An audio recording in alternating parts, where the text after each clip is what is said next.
성경 말씀 읽어드리겠습니다. 에베소서 6장 14절부터 17절까지 읽어드리겠습니다.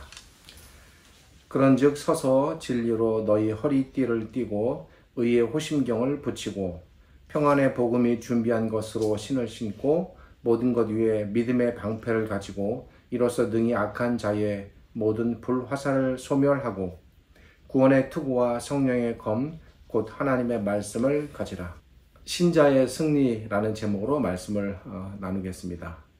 지난 시간에는 신자의 전쟁이라는 제목으로 우리가 싸우는 전쟁의 대상이 누구인지에 대해서 말씀을 드렸습니다. 우리가 싸우는 전쟁의 대상은 마귀이며 그러기에 우리가 마귀와의 전쟁에서 이기기 위해서는 사탄이 어떤 존재인지 잘 알아야 한다고 말씀을 드렸습니다. 사탄은 어떤 존재이며 그의 전략은 무엇인지에 대해서 말씀을 드렸습니다. 주로 마귀가 사용하는 아주 오래된 그러나 늘 효과적인 그런 전략이 무엇인지에 대해서 말씀을 드렸습니다. 오늘은 지난 주일에 이어지는 말씀입니다. 본문을 통해 우리가 마귀와의 전쟁에서 이기기 위해서는 이제 구체적으로 어떻게 해야 하는가, 이런 부분에 대해서 말씀을 나누려고 합니다. 본문에서 바울 사도께서는 신자들의 싸움에 관하여 말하고 있습니다. 이 싸움은 눈에 보이지 않는 싸움입니다. 또한 이 싸움은 조용한 것 같지만 격렬한 싸움입니다. 그런데 이 싸움은 유독 신자들만 싸우는 싸움입니다. 주님을 믿는 신자들은 이런 싸움을 평생 계속해야 합니다. 그리스도 밖에 있는 사람들은 아예 이 싸움에 참여조차 하지를 못합니다. 이 싸움은 평생 계속해야 할 뿐 아니라 매일매일 임해야 되는 싸움입니다. 왜냐하면 우리의 적인 마귀가 매일 우리에게 싸움을 걸어오기 때문입니다. 마귀는 날마다 우리의 마음을 흔들며 우리에게 영적인 싸움을 걸어옵니다. 마귀는 어떻게 해서든지 하루라도 우리를 넘어뜨리려고 우리에게 싸움을 걸어옵니다. 마귀는 마음속에 옳지 않은 탐심이 싹트게 합니다. 마귀는 또한 가족들 간에 서로 미워하고 다투게 합니다. 마귀는 우리에게 사소한 일에도 분노하게 합니다. 공자와 맹자를 이어 성리학을 집대성한 학자가 있는데 그의 이름은 주자입니다. 주자가 공자와 맹자의 학풍을 이어받아 공자와 맹자의 가르침을 정립하고 집대성하였다 하여 조선에서는 주자의 학문을 주자학이라고 명명하였으며 이 주자학이 곧 조선 500년간을 지탱하고 받들었던 성리학입니다. 주자라는 대학자는 평생을 공명의 도구를 닦으며 인과 예외의 정신을 수행하기를 힘썼는데 그런 주자도 고백하기를 나의 모든 병통은 나의 화를 참지 못한 데서 기인한다 라고 스스로 고백을 했습니다. 분노하는 일, 화를 다스리지 못하는 일은 이처럼 동서고금을 막론하고 인간 누구에게나 가장 극복하기 어려운 난제가 아닌가 생각됩니다. 이처럼 마귀는 사람의 분노를 자극해서 분노하는 사람과 분노를 당하는 대상 모두를 무너뜨립니다. 또 마귀는 아름답지 못한 언어들을 사용하여 상처받게 합니다. 특별히 언어 사용이 큰 문제가 됩니다. 또 마귀는 다른 사람을 비판하고 평가하여 서로 미워하게 만듭니다. 마귀는 또한 우리 신자들로 하여금 온갖 핑계와 구실을 대어 선한 일에 동참하지 못하게 합니다. 마귀는 또한 우리 신자들로 하여금 다른 사람의 아픔과 고통에 무관심하게 만듭니다. 마귀는 또한 성도들 간에 서로 나뉘고 분파를 이루어 교회의 하나됨을 깨뜨립니다. 이처럼 마귀는 날마다 우리 신자들의 마음을 위태롭게 만들고 흔듭니다. 그래서 어찌해서든지 우리의 마음이 하나님께로부터 흔들리고 무너지게 하고 있습니다. 사탄은 이렇게 수많은 방법들을 동원하여 날마다 우리에게 싸움을 걸어옵니다. 마귀는 우리의 영적인 상태를 병들게 하는 주범입니다. 마귀는 우리로 하여금 하나님 앞에 나아가지 못하게 하려고 합니다. 온갖 마음의 고민과 걱정과 두려움을 잔뜩 심어주어 우리의 마음을 아프게 하고 몸도 마음도 상하게 만듭니다. 마귀는 우리의 마음의 평안을 깨뜨리려 합니다. 우리로 하여금 고민하고 근심하며 초조하고 불안하게 만듭니다. 마귀는 우리의 마음을 걱정으로 가득 차게 하여 하나님을 신뢰하는 것으로부터 멀어지게 만듭니다. 우리로 하여금 낮에는 염려로 밤에는 불안 속으로 우리를 몰아갑니다. 마귀는 밤낮을 가리지 않고 우리를 공격해야 됩니다. 사탄은 이처럼 시간과 때와 장소를 가리지 않고 한시도 틈을 주지 않고 우리 신자들을 공격합니다. 그러기에 우리는 우리가 원하든 원하지 않든 마귀와 싸울 수밖에 없습니다. 이것이 우리가 처한 현재의 영적 상황입니다. 마귀와의 모든 싸움, 모든 전쟁이 완전히 끝난 저 너머에 하나님 나라에 들어가기 전까지는 우리는 이 싸움을 피할 수가 없습니다. 우리에게 이렇게 날마다 싸움을 걸어오는 마귀를 대항하여 우리는 전쟁에서 이겨야 합니다. 그렇다면 이 전쟁에서 이기기 위해서 우리는 어떻게 해야 하는지, 이에 대하여 바울 사도께서 본문에서 구체적으로 가르침을 줍니다. 14절은 그런즉 서서 진리로 너희 허리띠를 띠고 의의 흉배를 붙이라 라고 말합니다. 이 말은 먼저 일어선 다음에 허리띠를 붙이고 그 다음에 흉배를 붙이라, 이런 식으로 해석하시면 안 됩니다. 14절은 무장을 뜻하는 말입니다. 이 싸움은 사탄을 대상으로 하는 싸움이기에 인간의 노력과 힘으로 도저히 불가능한 싸움이다 라는 사실을 알려줍니다. 따라서 14절은 이 싸움에 임하기 위해 성도들은 무엇으로 싸움을 준비해야 하는가? 마귀가 영적인 존재이기에 이 영적인 존재를 대항하기 위해서 준비해야 하는 무기도 영적일 수밖에 없습니다. 14절에 소개된 장비들은 마귀와의 싸움을 치르기 위해 필요한 영적인 장비들을 비유적으로 표현했습니다. 진리의 허리띠란 진리를 동이고 라는 말입니다. 동이라는 말은 싸움을 갖추고 라는 말입니다. 이 말은 진리로 싸울 준비를 하라는 말이 되겠습니다. 이 싸움에 진리가 필요한 이유는 진리로 사탄을 알 수 있기 때문입니다.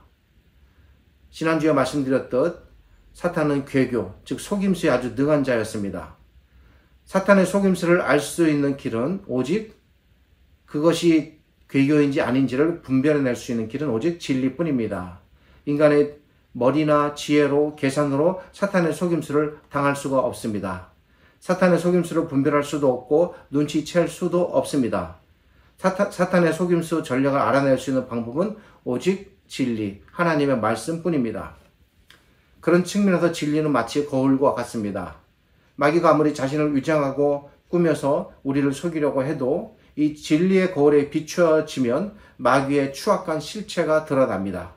진리의 거울로 비추어 보면 마귀의 실체, 마귀의 본 모습, 마귀의 속셈, 마귀의 속임수가 무엇인지가 다 낱낱이 드러나게 됩니다. 그래서 바울 사도께서는 우리가 마귀에게 속지 않으려면 무엇보다도 진리, 하나님의 말씀으로 무장하라고 말하는 것입니다. 바로 이러한 이유 때문에 우리가 날마다 성경을 읽고 배우고 공부하고 깨닫는 일에 게으르지 않아야 하는 것입니다. 우리가 날마다 주의 말씀을 읽고 배우고 깨닫는 일은 날마다 마귀와의 싸움을 우리가 이기기 위해서 스스로를 진리로 무장하는 일에 해당이 됩니다. 다음으로 의의 흉배란 적의 공격을 막아내기 위한 장비를 뜻합니다. 마귀는 신자들에게 죄의 가책을 통해 공격합니다. 죄의 가책이 계속 가중되면 그 어떤 믿음의 신자라도 좌절하고 포기하게 됩니다. 내가 이렇게 비참하고 초라한데 무엇을 할 수 있을까? 너무너무 괴롭습니다. 그리고 더 이상 마귀를 대적할 마음도 싸울 능력도 상실하게 됩니다. 이런 마귀의 죄책의 공격은 신자들에게 때로 아주 치명적입니다. 싸울 능력을 상실하게 된 신자는 하나님으로부터도 멀어지게 됩니다. 이런 마귀의 치명적인 공격을 막아내는 데 필요한 것이 여기서 의의 흉배라는 것입니다. 하나님의 의로움은 사탄의 가책, 정죄를 막아낼 수 있습니다. 하나님께서 우리를 의롭다 하셨는데 누가 감히 사탄조차도 우리를 정죄할 수 있는가? 하나님께서 우리의 모든 죄를 사하시고 우리를 거룩하다 하셨는데 마귀가 어찌 우리의 죄에 대하여 이렇게 저렇게 논할 수 있겠는가? 결코 그럴 수 없다는 것입니다. 이것이 이 본문을 쓰신 사도 바울의 생각입니다. 우리는 그리스도를 통해 전적으로 하나님의 의로움의 옷을 입은 사람들입니다. 우리 신자들은 하나님의 의라는 아주 철갑 옷으로 온몸을 두른 사람들입니다. 이 철갑 옷을 입었기에 사탄의 그 어떤 화살도 그 어떤 창칼도 우리를 뚫지 못합니다. 언제나 잊으시면 안 되겠습니다. 15절에서 바울 사도께서는 전투용 신발을 신으라고 말합니다. 이 신은 평안의 복음에 예비한 것이라고 말합니다. 이 말은 신자가 복음을 통해서 평안을 얻게 되는데 그러한 때가 곧 전투에 임할 때라는 말입니다. 즉 복음으로 평안을 얻었을 때에 그 평안함 가운데 안주하지 말고 마귀와의 전투에 임하라는 것입니다. 복음으로 온전히 무장한 상태에서 출전해야 한다는 말입니다. 하나님의 말씀으로 자신을 완전히 무장하고 그리고 나서 전투에 임해야 하기에 날마다 하나님의 말씀으로 무장하는 이 일은 우리에게 단 하루도 한시도 빼놓을 수 없는 일이 됩니다. 그래서 우리가 날마다 하나님의 말씀을 읽고 또 깨달아 무장하고 또 무장하는 것입니다. 다음에 바울 사도께서는 16절에서 믿음의 방패에 관하여 말하고 있습니다. 바울 사도께서 살던 시대의 로마 군인들은 실제로 전투에서 길이 1.2m, 폭 75cm 정도의 방패를 사용하였다고 합니다. 이런 방패는 당시 용사의 몸의 중요한 부분들을 가릴 수 있었습니다. 또한 이 방패는 나무에 가죽을 싼 후에 다시 철갑을 입혀서 만든 것으로서 전투 전에 물에 담가 두었다가 사용하였다고 합니다. 방패를 물에 담가 두었다가 사용하는 것은 방패 자체의 무게는 좀 더 나가겠습니다만 전투 시에 날아오는 화전, 즉 불화살을 효과적으로 막기 위한 것입니다. 16절에서 바울은 이런 당시 로마 시대의 방패를 염두에 두고 말합니다. 믿음으로 준비된 이 방패는 어떠한 마귀의 불화살도 막아낼 수 있다고 16절에서 말합니다. 그러기에 마귀의 공격을 막아낼 수 있는 무기는 믿음이라는 방패입니다. 참된 믿음은 신자로 하여금 하나님을 신뢰하게 하고 하나님의 길이 무엇인지를 알게 해줍니다. 그래서 참된 믿음은 마귀가 어떤 공격을 해오더라도 막아낼 수 있는 방패의 역할을 한다고 말하는 것입니다. 17절에는 구원의 투구가 소개됩니다. 여기서 투구가 등장하는 것은 사고의 문제입니다. 종종 그리스도인은 내가 싸우는 싸움에서 내가 이길 수 있을까 근심됩니다. 또한 신자들은 내가 하나님의 나라에 구원에 들어갈 수 있을까 염려됩니다. 이런 사고들은 결국 싸움을 패배로 이끕니다. 바울은 싸우는 자가 승리에 대한 확신을 가지고 싸움에 임하라고 사고에 대하여 말하는 것입니다. 이 승리에 대한 확신은 다른 데서 오지 않고 하나님께 대한 신뢰로부터 나옵니다. 하나님을 진심으로 신뢰하고 그분만을 의지하는 마음을 우리가 갖는다면 거기서 나오는 승리에 대한 확신을 가지고 마귀를 대항할 수가 있습니다. 이 마음이 바로 구원의 투구로 표현되는 겁니다. 다음으로 성령의 검이 등장합니다. 성령의 검은 공격형 무기입니다. 이 성령의 검은 뒤에 나오는 하나님의 말씀을 의미합니다. 하나님의 말씀을 제대로 깨닫지 못하고 배운 바를 실천하지 않는다는 것은 검을 들고 있되 그 검이 종이검과 같습니다. 성령께서는 성도들이 깨닫고 실천하는 하나님의 말씀으로 마귀를 무너뜨리십니다. 성령 하나님께서는 하나님의 말씀을 통해서 신자의 싸움을 승리로 이끄십니다. 지금 계속 반복되는 것이 모두 방패고 막는 무기 같고 수동적인 것 같지만 이것이 또 공격적인 무기도 되고 이 전체를 전부 아우르는 것이 모두 다 하나님의 말씀입니다. 각각의 모든 무기에서 하나님의 말씀이 빠지지가 않습니다. 앞에서 하나님의 말씀이 사탄의 거짓을 알 수 있는 진리와 같은 역할을 한다고 말씀드렸습니다. 하나님의 말씀은 사탄의 거짓을 알아낼 수 있는 진리의 거울, 또 방패와도 같지만 동시에 사탄을 치명적으로 공격하여 이길 수 있는 공격형 무기가 되겠습니다. 우리 주님께서도 광야에서 시험을 받으실 때에 모두 하나님의 말씀으로 마귀를 물리쳐 이기셨습니다. 사탄이 우리의 마음을 흔들고 미혹하고 위태롭게 할 때 우리가 그것에 대하여 명확한 입장을 가지고 태도를 가지고 설 수 있는 것은 무엇일까? 오직 하나님의 말씀, 그 진리의 가르침 뿐입니다. 주께서 이렇게 말씀하셨으니 우리가 이렇게 미혹되지 않을 수 있다라는 근거를 가질 수 있는 것입니다. 우리는 오늘 말씀을 통해서 우리가 임하는 싸움의 준비가 어떠해야 하는지를 살펴보았습니다. 때로 신자들은 너무 안일한 것 같습니다. 신자들은 교회 안에 들어오면 마귀의 모든 공격으로부터 피할 수 있다고 혹 생각하는 것 같습니다. 그러나 실상은 그렇지 않습니다. 오히려 마귀의 공격은 교회 안에서 시작되고 교회 안에서 더 격렬하고 더 치열하게 이루어집니다.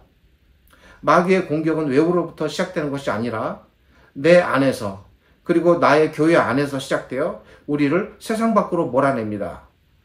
언젠가 우리는 우리의 전쟁을 쉴 때가 분명히 옵니다. 우리의 전쟁이 모두 끝나는 그날 우리는 무엇을 가지고 어떤 결과로 하나님께 나아가야 할까? 우리의 전쟁이 끝나는 날, 그래서 우리가 싸운 모든 전쟁의 결과를 갖고 하나님 앞으로 나아가는 그날 우리는 무엇으로 그분 앞에 나아갈 수 있을까? 잘 싸웠다, 수고하였다, 정말 애썼다, 고생했다 라는 주님의 위로와 칭찬을 받으실 수 있겠습니까?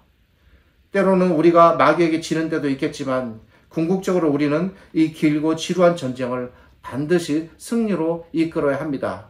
그 승리의 최앞에는 우리 주님께서 계시고 성령 하나님께서 계십니다. 그분들이 우리의 싸움을 싸워주시는 것이고 우리가 그분들을 따라 이 싸움을 해나가는 것입니다. 두려워하시면 안 됩니다. 우리 승리의 그날에 우리가 언젠가 하나님 앞으로 나아가는 그날에 우리는 모든 신자들의 환호를 받으며 승리의 영광을 우리의 왕이신 예수 그리스도께 올려드릴 그런 날을 꿈꾸며 그렇게 마귀와의 전쟁을 승리로 이끌고 하나님 앞에 나아가야 할 것입니다. 기도하겠습니다. 거룩하신 아버지 하나님, 은혜를 감사드립니다.